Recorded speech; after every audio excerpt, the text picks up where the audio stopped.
I flip on the lights. I'm like, Josh, get up. I just drank laundry detergent. Welcome to the Spencer Whiteout podcast. Rated R. Criminal charges with you, bro. Guess like we're avoiding the sharks. Call it leather fetish, dude. No, great turbo neck guy. I'll give you a kiss. You give me your number. That checked out a ton, dude. Tell me you felt. We're Americans. We're the ones that are descendants from the 1776 musket-bearing motherfuckers.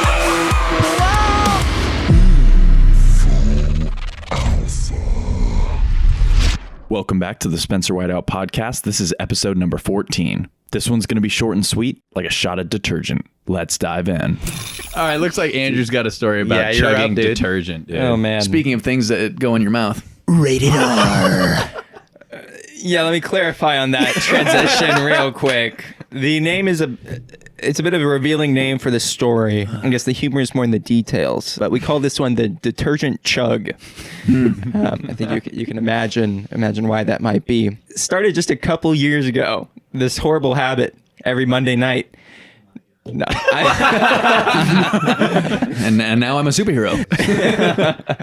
No. But I was in college, and we were actually doing interviews for Beast Mode, and there was Love that. so much to talk about for my part of the interview. We had scheduled like 3 hours, and I think I ended up talking for 5 hours. Wow. I was talking for 5 hours, and I'm not like a super talkative guy. For anyone who knows me, I'm pretty like soft-spoken and all that, but there's just so much to say about space waves. There's It's just so one of those much. projects. And that's a good thing, too, that you guys like did that and were there, because I did not treat my interview as seriously, like, at all. Like, I was just there like, yeah. Like, Rebecca had all these rules, like, don't look at the camera. I, like, looked at the camera intentionally, like, 5 times, you know. You're the Jim Halpert of the documentary. Yeah, she's like, don't talk specifically to me, and I would specifically, like, say, Becca, so anyway. And she probably was super annoyed at that, but it was fun. Anyway, back to your story. Completely cut out of the documentary, Tyson. You've got some good sound bites in there. Nice. Yeah. But I talked to her like 5 hours, and I'd gotten a bottle of Coca-Cola to drink because I don't know why. Whoa, it's not chill like, out. I know. It's going to look crazy. College days. Christian college. Yeah. We were at a dry campus. To even have Coca-Cola was scandalous, dude. No water. No breathing. No breathing. So I had a bottle of Coca-Cola. I didn't finish it. 5 hours go by. It's 11:30 at night. I'm like, I'm tired. I'm going to go to bed. So I walk back to my dorm across campus, and I put the bottle of Coke on my counter, go to bed, lights out. But I wake up. It's the middle of the night, and I am so dehydrated. I think part of it is because Coca-Cola doesn't do a great job of hydrating you. Part of it is also because I was talking for 5 hours, and I rarely say more than 300 words in the average day. Your body was stressed. My body was stressed. Yeah, so it was stretched.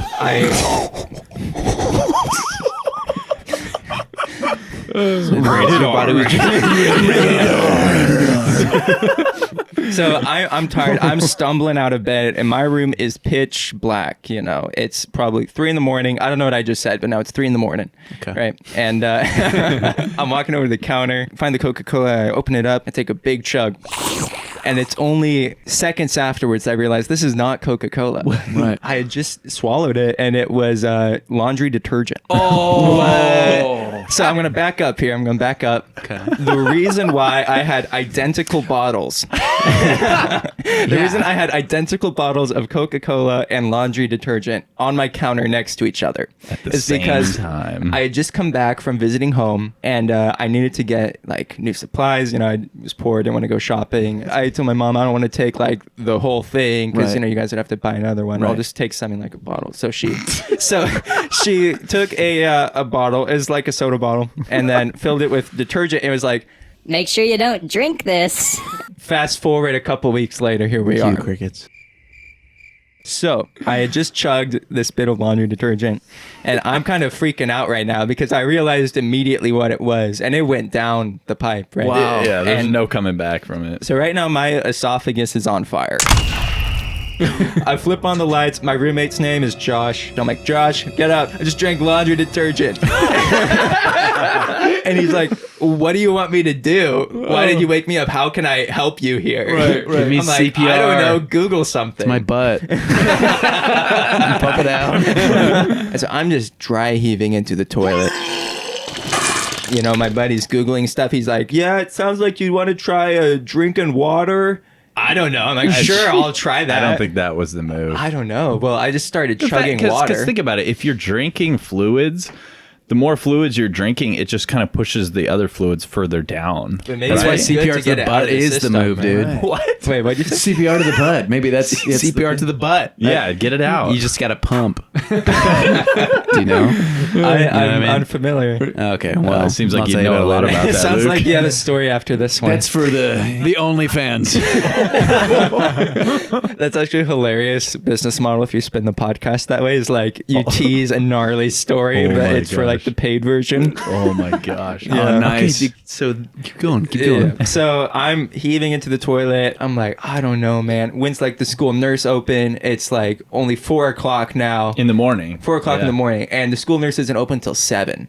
And so I've got a wild 3 more wait. hours. 3 hours. Yeah, 3 more hours with So- this demon in your system. Poison. Yeah, so it started escalating, and I have this really great memory of just like being on all fours over the toilet, like belching into it, and because it's detergent, Right. it's a cleaning solution. Oh no! And so when I'm belching, I have bubbles 3-inch diameter coming out of my nose. All right, so I'm belching. There's bubbles coming out of my mouth and out of my nose, No just like way. out of every orifice. Every orifice. It's a little comedic, but it didn't feel that way in the moment. So we've got bubbles, we've got vomit. It's not good.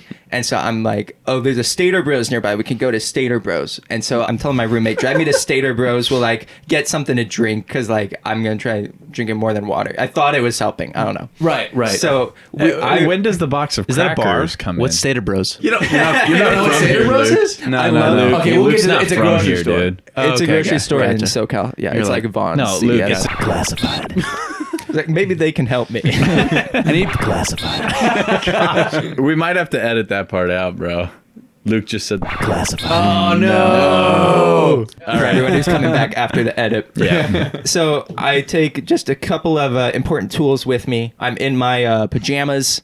I've got horrible looking hair, and then I empty out a box of Milano cookies that are like individually packaged because it's the closest thing I could find to like vomit bucket. Right. Yeah, right. Anytime I need to puke, Milano bucket. This episode is definitely not sponsored Sponsored by Milano cookies. And looking back, it's actually not a great vomit bucket because it was a transparent plastic. People are like bumping into you. What is that, chowder? Yeah, you want some? It's chowder. So This detail is if we're talking about incredible. engineering a good vomit bucket, there's a couple reasons why the Milano bucket I picked is not optimal. Dude, I love this. Let's hear it. So one of the reasons is, as I mentioned, the clear transparentness of it. Number right? one. Okay, so you see it. Number 2, it actually kind of just traps the smell inside. So when you go in to vomit again, you're getting a big whiff. You're getting a big whiff of it again, and that will induce more vomit. More. That's Oh, the yeah. primary trig. Yeah, it was the primary You're trig. like Bad a cycle. never-ending Bad cycle. I dude. need to lean into vomit. Oh, there's the smell. Oh. Right. And So, then the smell just keeps getting worse and worse and worse. Finally, you chuck the Milano's bucket. well, I held on to it in the car on the way to. Did you dump it out or did you let it slosh around? I don't know. It's 5 a.m. I wasn't thinking. Right, yeah. I This had- man is like I had dying. detergent running through my brain. Yeah. So we get away to Stater Bros. The new drug. I tried some like fruit drinks, some like smoothie stuff. You know, anything to kind of at least get the taste out of my mouth. Right. Finally, it's 7 a.m. So I can go to the nurse's office. Head over there. But before then, I realized I have a class at 8 o'clock, and it's not gonna make it. It's world literature. I had to explain why I was going to be absent. Right. I don't know why, but I felt like being brutally honest about it. And I was saying, sorry, I can't make it today. I drank detergent on accident, and I will not be there. Wow. I get my way over to the nurse's office. I explain the situation. I said, I just drank detergent. And Sorry about the orifices. and the bubbles. I'm sorry, they're all the leaking. And they're like, Oh, that's not good. You gotta get to the ER. Yeah. I'm like, oh, shoot. I did not think of that. If only they made rooms for emergencies. So what transpired next was probably the most embarrassing part of the whole story. The assistant brings over a wheelchair and they sit me into the wheelchair and they're like, we'll take you to your friend's car. Yeah. And we're passing the bell tower. The bell towers are everybody passes by. Everybody's It's center there. campus. dude. Everybody's there. Oh, wow. And so I'm getting wheeled out by the school nurse past so many of my classmates who are looking at me just like in my pajamas with this bucket of vomit. We still have the bucket. This bucket of vomit in my lap. And they have to part the line for class so I could get through. And they're like, excuse me. So we go over to the ER. I explain myself to the hospital person and they look at me like I'm dumb. I'm like, all right, whatever, just let me get through. So we go into the next area. Finally, somebody comes to meet me. All right, so why are you in here? Sixth time. Sixth time. I say it again. again. But this guy is cool. And this guy is like, yeah, it happens. My cousin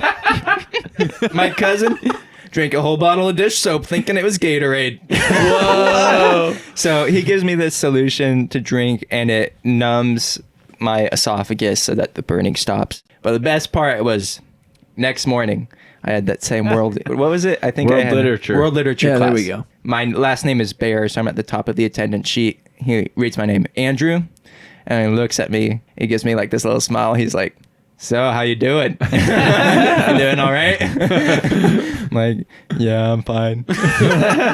And then he prompted it a little bit. He was like, so you want to explain to the class why you weren't here?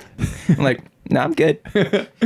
So that's the whole story. Wow. But there were a couple of months where actually the smell of soap or detergent would make me want to vomit. Wow. And I didn't actually, vomit, but there's definitely like a connection there in my brain for a You while. got PTSD. Something like For that. a few months, he didn't bathe with soap, wash his clothes with soap. He's like, nope, I can't be anywhere Can't do around it. soap. Just rub garlic on your pits. Garlic. Sponsored by Garlic. Whatever you can get your hands on, it supports us, so get it. All right, so Tyson, why don't you bring us into the doll story, dude? Okay, so this is back in middle school days. It just as a setup too. Like I was not the cool kid in That you school are now. ever. Yeah. Oh yeah, I'm a total. He's like awesome, so dude cool now. You know. Yeah. But yeah, just very much far from being the cool kid. But it being middle school, there's still kind of like some even playing ground because like Everybody's awkward. Everyone's awkward. Yeah, that's true. Everyone's all got a big head and a tiny body. So there's this girl in our school. She's a grade above us, so she's in 8th grade. Her name is Lacey for the point of the story. That's not her real name. That's the fake name that I'm using. Yeah, witness protection. The witness protection program. So, and then she's like, her being especially a grade above us, she's older and like she's like filling in and, Unattainable. Yeah, exactly. And it's just like, and she's got this long blonde hair. Oh, like she's a classic, dude. babe. Yeah, She's dude. hot. And like all the dudes all think she's cute. But like no one knows what to do because there's nothing. What do you do? There's Nothing. Like there's nothing. I don't remember if this was like a dare or whatever, but on the bus at her stop going home, I just get up and like as she's about to walk past and I just turn and I'm like, hey, Lacey, can I get a hug? And like and she kind of like looks and like smiles and she gives me a hug. And it was like for a 7th grade kid, this is like mind blowing. Oh, yeah. And all my friends are like looking at me like, whoa, no way. You did it. You did it. Oh. And it was just like, what was it like? It was like, oh, it was awesome. And so I blacked out. I don't know. I don't know. I'm feeling so many things right now. It was like a cool thing in the moment. It became, this is like a moral lesson here later, because it became like not a cool thing later because of our friend group, there was one friend of ours, Warren, who did not ride our bus. And so he wasn't there. And so he didn't believe it. And so he was Got a like doubting Thomas up he in was here. Didn't doubting. happen. Yeah, it didn't happen. And then we see her like she's walking across campus. And he was like, all right, well, go do it now. And then I'll believe you. And so no. And in my head, I'm like, oh, okay, fine. So I like run up and she's walking with a friend. And so I run up and pull over. Pull over. You're hot. Pull over. So I run up and I'm like, Lacey. And she like turns around. Can I get a hug? And then this time, this is what made me felt terrible. This time it was gosh. no longer cute. No. And she just kind of had this face and just like, and she like gave me a hug, but it was like probably because she just didn't want to be like, No. And then Just this a was half-assed hug. Zero pelvis engagement. Oh yeah, nothing. And like, whereas on the bus the first time, it was sort of like, it was like spontaneous, and like she like had gave this smile, and it was cute and fun. This time afterwards, I just felt like so dirty. Like because I could see the disappointment in her face. Meanwhile, like all my friends were like, "Woo, that was awesome," and I'm just standing there, just like, I feel bad. And that just stuck with me. And I always wish I could like apologize to her later for something I did as a kid, but still you want to go like, yeah, hey, that just felt weird, and I can understand now in retrospect how that would have been weird. But yeah, so that's just like one of those, teaching moments where you went, yeah, it wasn't cute. Took it too far. How many of your friends tried to do the same thing? Nobody tried. Do you mean Andrew, like, oh, they realized, like, oh, that girl gives out hugs. That's what I'm thinking. Let's go get one. Tyson could do it. Let's all try to cash in. Yeah. What a great, more innocent time. Like, she gives out hugs. Whoa. Yeah. Whoa. Luke, do you want to talk about that time you saw that dude's fro? This is not a good story. When I was young, my brother used to introduce me to new words and stuff and traumatize me to new concepts. He was like, this is what an afro is, so go and say that word anytime you can. And no, that's not really true. But, when you're young and you learn a new word, you're like, oh, dude, I want to implement that thing and I want to flex on all my other guys. Because look at these new words. You got new words, dude. Anyways, so I had just learned the word afro, and I was with my family and I was with my brother and stuff. And we went to this gas station. And everybody went in except for me and like a few people in my family. And I looked over at the car next to us. And I was like, Whoa, check out that guy's fro. because I just wanted to use it, right? She turns toward me, and it, number one, is not a guy. Number two, it's not a fro either. It's an old lady. You know how old ladies have like big hair? Oh, the perm? Yeah. They just, I don't know. Yeah. It's like a whole thing. They look like this microphone right here. I was like, look at that dude's fro. Direct and I'm like making eye contact. contact with her, and she turns to the side, and I'm like, nice. Like, thumbs up. And my brother looks at me, and he's like, that is not a dude. That is not a fro. He agreed. No, he agreed it was a fro. He just was like, nah, dude. It was like a new kind of fro. It's a Hey, different, listen, different kind of fro. is there going to be a time for pee breaks during this podcast? You want to do a pee break? Let's do a little quick pee break, because I could use I the could loo use as a pee well. too. Yeah. Yeah. Andrew. Let's go. I'm going to get another I'll drink wait till too, you guys though. are done. No, let's all No, go. let's Four all people. go. 4 streams, dude. You know, they say don't cross streams, but they also say don't drink detergent. So Anything goes. There you have it. I hope you guys enjoyed these stories. If you'd be so kind, leave a review. 5 stars is a power play. Be sure to follow me on Instagram at Spencer Whiteout. Stay tuned, stay hyped. That's a wrap. Inserting exclusive audio recording from the vault. This is after you have a big ass burrito that filled you up. I have for a like big the ass burrito. entire Oh, and the day. thing was, I tried to go sit down at this like outdoor patio seating area. Yeah. And the dude comes up and he's like, this is only for people that have ordered from here. All right, whatever. Oh, and before that, I tried to go sit outside Chipotle at the last chair. And this other dude says, that seat is reserved for my friend. I almost wanted to just sit down in it and be like, Well, I'm your friend now. Nice to meet you. and that's it.